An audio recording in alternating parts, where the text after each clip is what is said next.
है friends, welcome back. आज इस वीडियो में हम लोग बात करने वाले हैं मोरफिन लैब के फंडामेंटल और टेक्निकल को पूरे डिटेल में कि कंपनी के फंडामेंटल और टेक्निकल के बेसिस पे क्या अभी हम लोगों को खरीदना चाहिए, बेचना चाहिए या साइड में रह के वेट एंड वॉच करना चाहिए।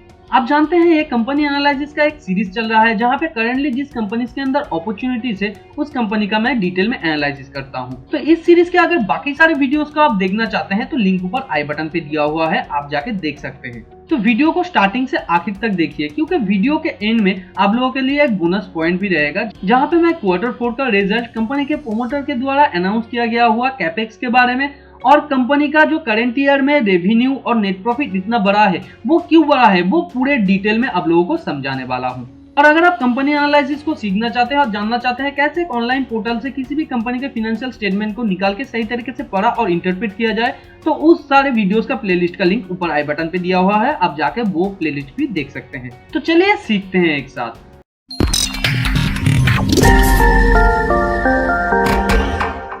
तो फर्स्ट हम लोग जान लेते हैं कंपनी का बिजनेस कौन से सेगमेंट में है।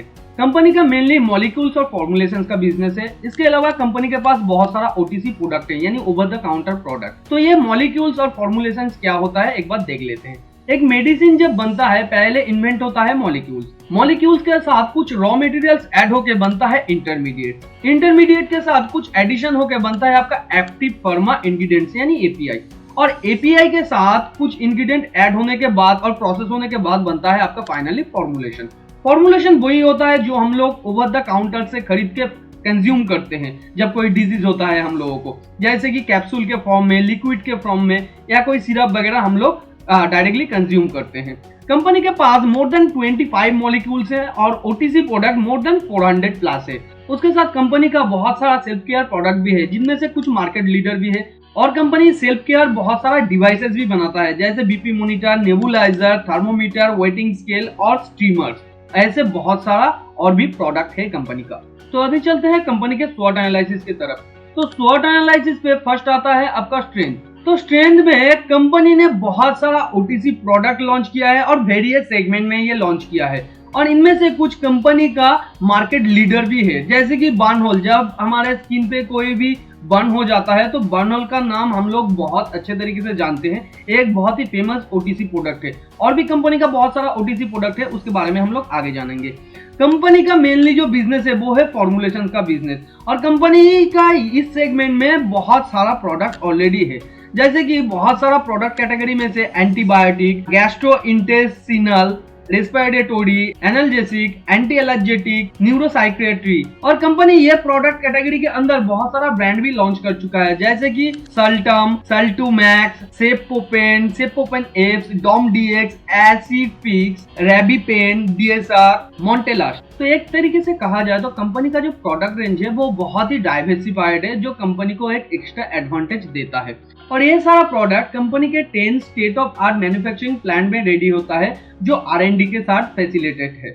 और कंपनी के पास परवाणु पे एक प्रोडक्शन हाउस है जो लोराटाडाइन प्रोडक्शन करता है और आपको बता दूं लोराटाडाइन वर्ल्ड का best selling anti allergic drugs है और कंपनी का जो ये परवाणु में मैन्युफैक्चरिंग प्लांट है ये यूएस एफडीए के पास से अप्रूव्ड है। इसके साथ कंपनी के पास एक कोलेस्ट्रॉल रिड्यूसिंग ड्रग्स है जिसका नाम है लिपिटेटर और जिसका ब्रांड है एटोरवैस्टेटिन करके इसका ब्रांड का नेम है जो वर्ल्ड का और एक लार्जेस्ट सेलिंग ड्रग्स है। और कंपनी इसके साथ वर्ल्ड के लार्जेस्ट प्रोड्यूसर है मोंटेलुकास्ट का जिसका पर एनम कैपेसिटी है 45 मेट्रिक टन और कंपनी के पास मोर देन 90% मार्केट शेयर है लोराटाडाइन का यूएस मार्केट में जिसका पर एनम कैपेसिटी है 120 मेट्रिक टन और कंपनी इसके साथ टॉप लीड मैन्युफैक्चरर है ब्लॉकबस्टर ड्रग्स का जैसे कि एस्टोवैस्टेटिन जिसका मार्केट साइज है करेंटली $80 बिलियन का। और कंपनी के पास ये जो सारे प्रोडक्ट है कंपनी इसे मार्केट करने के लिए और मार्केट शेयर गेन करने के लिए वर्ल्ड के बड़े बड़े लीडिंग मार्केट लीडर्स के साथ पार्टनरशिप करके रखा है। फर्स्ट है यूम्यूनिकॉर जो यूएसए में IMSC का मार्केटिंग करता है। सेकेंड है टेक्नो मेडिकल इंस्ट्रूमेंट जो जर्मनी में CSC का मार्केटिंग करता है। थर्ड है इंटेक INC जो एलिसा किट का मार्केटिंग करता है। फोर्थ है एक्सेस बायो जो यूएसए में रैपिड मलेरिया किट्स का मार्केटिंग करता है। और कंपनी जो इतना सारा बड़े बड़े मार्केटिंग पार्टनर्स के साथ अलायंस करके रखा है ये कंपनी को हेल्प करता है बहुत सारे diagnostic centre, blood bank, laboratory segment में और भी अपना मार्केट शेयर गेन करने के लिए। और अगर बात करें कंपनी के फिनेंशियल रिजल्ट के बारे में, तो कंपनी क्वार्टरली बेसिस पे revenue, operating profit, profit margin, net profit with net profit margin को इंक्रीज कर रहा है। अगर हम लोग देखें मार्च 2020 का जो क्वार्टरली रिजल्ट है, तो रेवेन्यू था 208.4 करोड़ और मार्च 2021 में है 290.8 करोड़, जो ईयर ऑन ईयर बेसिस पे बहुत अच्छे तरीके से इंक्रीज किया है। अगर हम ऑपरेटिंग प्रॉफिट के बारे में बात करें, तो ऑपरेटिंग प्रॉफिट भी बहुत अच्छे तरीके से इंक्रीज हुआ है, ऑपरेटिंग प्रॉफिट मार्जिन भी इंक्रीज हुआ है और नेट प्रॉफिट भी आप देख सकते हैं ईयर ऑन ईयर बेसिस पे बहुत अच्छे तरीके से कंपनी ने इंक्रीज किया है। और अगर हम लोग कंपनी के ईयर ऑन ईयर रिजल्ट को देखें, तो कंपनी ने मार्च 2012 से लगातार अपना रेवेन्यू को इंक्रीज किया है। हालांकि सितंबर 2017 में थोड़ा गिर गया था। आप जानते हैं कंपनी जब ग्रोथ फेज में होता है तो ये मार्जिन कभी कभी एक अप डाउन हो जाता है। और अगर ऑपरेटिंग प्रॉफिट को देखें, वो भी लगातार इंक्रीज हुआ है। और अगर आप नेट प्रॉफिट के बारे में बात करें, तो मार्च 2012 में -23.6 करोड़ का नेट प्रॉफिट था। Company first positive net profit किया था मार्च 2015 में, जो था 2.1 करोड़ का, और करेंटली यानी मार्च 2021 में ट्रेलिंग 12 मंथ का जो नेट प्रॉफिट है वो है 97.1 करोड़। तो ईयर ऑन ईयर बेसिस पे कंपनी ने अच्छे तरीके से अपना नेट प्रॉफिट भी ग्रो किया है और नेट प्रॉफिट मार्जिन भी ईयर ऑन ईयर बेसिस पे कंटिन्यूअसली बढ़ रहा है, जो कंपनी के लिए एक पॉजिटिव बात होता है। इसके साथ अगर कंपनी के वर्किंग कैपिटल डेज के बारे में बात करें, तो वर्किंग कैपिटल डेज भी बहुत ही शानदार है, मोर देन 158 डेज, यानी more than 4.5 months company survive कर सकता है अगर आज से ही नेट प्रॉफिट और रेवेन्यू जनरेट करना बंद कर दे। अगर कंपनी के कैश कन्वर्शन डेज को देखें, वो भी बहुत ही कम है, 28 डेज, यानी कंपनी अगर आज कोई माल बेचता है तो विद इन 28 डेज कंपनी के पास वो कैश में कन्वर्ट होकर आ जाता है। और इसके साथ अगर कंपनी के लिक्विडिटी रेशियो को देखें, तो करंट रेशियो है कंपनी का 1.1, यानी कंपनी अच्छे तरीके से अपना जो डेट है वो कवर कर सकता है, या जो शॉर्ट टर्म डेट कह सकते हैं, शॉर्ट टर्म लायबिलिटीज कह सकते हैं, वो अच्छे तरीके से कवर कर सकता है। और क्विक रेशियो जो है वो है 0.7, यानी कंपनी क्विकली जो एसेट कैश में कन्वर्ट कर सकता है वो है 0.7। ये भी एक पॉजिटिव बात है, कंपनी बहुत ही क्विकली अपना जो एसेट है वो कैश में कन्वर्ट कर सकता है।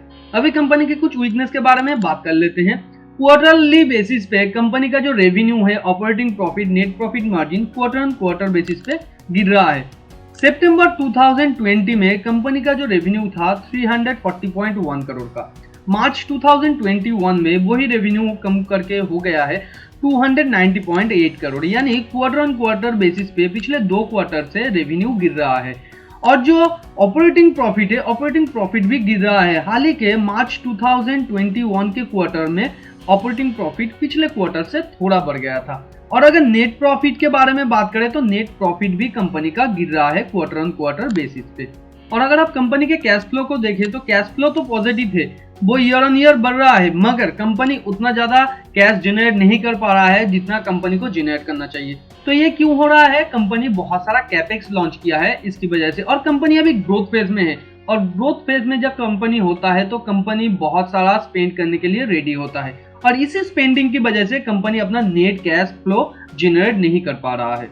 और अगर कंपनी के बैलेंस शीट में आप रिसीवेबल्स और इन्वेंटोरीज को देखें, तो रिसीवेबल्स और इन्वेंटोरीज पिछले 3-4 सालों से कंटिन्यूअसली बढ़ रहा है। और यहाँ पे अगर इन्वेंटोरी को देखें, तो लास्ट ईयर में इन्वेंटोरीज नियर अबाउट मोर देन 30% बढ़ गया था। तो इसकी वजह से प्रॉब्लम क्या होता है और हम लोगों को समझ में क्या आता है, अगर कंपनी के P&L स्टेटमेंट को आप देखें, तो यहाँ पे देख सकते हैं कंपनी ने जितना cost of raw materials consume किया है उससे कम कंपनी ने बेच पाया है। तो अगर कंपनी ज्यादा बेच देता तो यहाँ पे ये पॉजिटिव में होता, मगर यहाँ पे ये नेगेटिव में है। इसका मतलब है कंपनी ने जितना रॉ मटेरियल्स इस साल परचेज किया है उससे कम ही कंपनी बेच पाया है, और एक्स्ट्रा जो है वो कंपनी के इन्वेंटोरीज में चला गया है। तो कंपनी के लिए ये भी एक अच्छा खासा वीकनेस है। और इसके साथ अगर कंपनी के शेयर होल्डिंग के बारे में बात करें, तो जो FII है वो क्वार्टर ऑन क्वार्टर बेसिस पे अपना जो स्टेक है वो कम कर रहा है, और जो म्यूचुअल फंड है यानी जो DII है वो अपना स्टेक नहीं ले रहा है। तो यहाँ से ये हम लोगों को पता चलता है कि कंपनी में थोड़ा वीकनेस है। मगर रिसेंटली कंपनी में कुछ डेवलपमेंट्स आया है, उसके बारे में हम लोग बोनस पॉइंट में बात करेंगे। कंपनी में स्ट्रेंथ और वीकनेस के साथ साथ बहुत सारा अपॉर्चुनिटीज भी मौजूद है। कंपनी का जो 4-5 सेगमेंट है वहां पे जो अपॉर्चुनिटीज अभी मौजूद है वो हम लोग एक बार देख लेते हैं। फर्स्ट है कंपनी का फॉर्मुलेशन बिजनेस। तो USD 324.42 बिलियन डॉलर का मार्केट था 2019 में, और ये एक्सपेक्ट किया जा रहा है CAGR 13.74% से 222-217 तक ये मार्केट बढ़ेगा। और अगर API सेगमेंट को देखें तो ग्लोबली API का जो मार्केट साइज था $187.7 बिलियन का 2020 में और $205.6 का हो गया था 2021 में। और अगर आप मॉलिक्यूल्स का मार्केट साइज देखें तो 2020 में ये था USD 36.2 बिलियन का और 2021 में 43.9 बिलियन का ये मार्केट हो जाएगा। और अगर आप सेल्फ केयर प्रोडक्ट के मार्केट साइज के बारे में बात करें जो मेडिकल डिवाइसेस है उसे इंक्लूड करके USD 30 बिलियन का मार्केट साइज हो जाएगा 2027 तक, जो CAGR 8% से बढ़ेगा 2022-2027 तक। और करेंटली इंडियन फार्मा कंपनीज को मेक इन इंडिया की वजह से और भी एक बहुत अच्छा अपॉर्चुनिटीज मिल रहा है। आप जानते हैं ग्लोबली जो मैक्सिमम फार्मा प्रोडक्ट्स है और मेडिकल डिवाइसेस है वो चाइना एक्सपोर्ट करता है और इंडिया में इंडियन फार्मा कंपनीज अभी कॉस्ट इफेक्टिव मैनर में जो फार्मा प्रोडक्ट्स है, API है, फॉर्मुलेशन है, मेडिकल डिवाइसेस है वो बहुत ही चीपेस्ट कॉस्ट में तैयार कर पा रहा है, जिससे कि ग्लोबल जो फार्मा कंपनीज है, मेजर जो फार्मा कंपनीज है वो चाइना के अलावा इंडिया को भी विश्वास कर रहे हैं कि इंडिया से वो मेडिकल डिवाइसेस, फार्मा डिवाइसेस या जो फार्मा फॉर्मुलेशन से API से वो इंपोर्ट कर पाए। इसके साथ कंपनी के प्रोमोटर ने लास्ट क्वार्टर में कुछ कैपेक्स लॉन्च किया था जो आगे आने वाले 2-3 सालों में इंप्लीमेंट हो जाएगा। उसके बारे में डिटेल में हम लोग बोनस पॉइंट में बात करेंगे। तो अभी कंपनी के कुछ थ्रेट्स के बारे में डिटेल में बात कर लेते हैं। फर्स्ट है हायर रॉ मटेरियल्स कॉस्ट। एक प्रोडक्ट का प्राइस कब बढ़ जाता है? जब उसका डिमांड बहुत ज्यादा बढ़ जाता है या उसका सप्लाई कम होता है। तो कोविड-19 के सिचुएशन में फार्मा जो मटेरियल्स का कॉस्ट है वो बढ़ गया है इन दोनों वजह से। आप जानते हैं मैक्सिमम जो फार्मा रॉ मटेरियल्स इंपोर्ट होता है वो चाइना से होता है। तो कोविड-19 की वजह से ग्लोबल जो लॉजिस्टिक सप्लाई चेन है वो अच्छे तरीके से काम नहीं कर रहा है और बहुत ही ज्यादा कोरोना का केसेस एक साथ बढ़ने से ये रॉ मटेरियल्स का जो डिमांड है वो अचानक बढ़ गया है, जिसकी वजह से रॉ मटेरियल्स का कॉस्ट भी बढ़ गया है। और इंडिया ग्लोबल के जो बड़े बड़े फार्मा कंपनीज है उनको कॉस्ट इफेक्टिव मैनर में बहुत ही सस्ते में API, formulations, medical devices supply करता है। तो ये रॉ मटेरियल्स का कॉस्ट बढ़ने से वो अभी कॉस्ट इफेक्टिव मैनर में सप्लाई नहीं कर पाएगा और अगर सप्लाई कर भी पाता है तो कंपनी के प्रॉफिटेबिलिटी मार्जिन पे एक अच्छा खासा इफेक्ट आ सकता है, जो आगे आने वाले टाइम पे कंपनी के फिनेंशियल रिजल्ट पे हम लोगों को देखने को मिल सकता है। और सेकेंड और मेन थ्रेट कंपनी का जो है वो है सेल्फ केयर प्रोडक्ट कैटेगरी में कंपनी का ग्रोइंग कंपटीशन। आप जानते हैं कंपनी जो है OTC यानी ओवर द काउंटर प्रोडक्ट्स बनाता है, मेडिकल डिवाइसेस बनाता है। ये कंपनी अकेला नहीं बनाता है, कंपनी का बहुत सारा कॉम्पिटिटर है और जब एक बिजनेस में बहुत सारा कॉम्पिटिटर मौजूद होता है तो उसके प्रॉफिटेबिलिटी पे, उसके प्रॉफिट मार्जिन पे एक इफेक्ट आता है। और कंपनी का जो कुछ मेजर कॉम्पिटिटर है वो है Sun Pharma, Divi's lab, doctor Reddy's lab, Cipla और हाल ही में मैंने लोरस लैब के बारे में भी बात किया है। तो ग्रोइंग कंपटीशन कंपनी के लिए एक मेजर थ्रेट है। तो कंपनी के बिजनेस सेगमेंट और कंपनी के स्वॉट एनालिसिस को देखने पर डिटेल में मैं कंपनी को 8 आउट ऑफ 10 रेटिंग करना चाहूंगा। तो अभी कंपनी के टेक्निकल के बेसिस पे क्या कंपनी को अभी हमें खरीदना चाहिए, बेचना चाहिए या साइड में रह के वेट एंड वॉच करना चाहिए? तो एक बार चार्ट को देख लेते हैं। तो चार्ट के हिसाब से यहाँ पे देखिए कंपनी का जो शेयर प्राइस है वो पिछले दिन के हाई को तोड़ के एक बड़ा कैंडल से नीचे आके क्लोज किया है।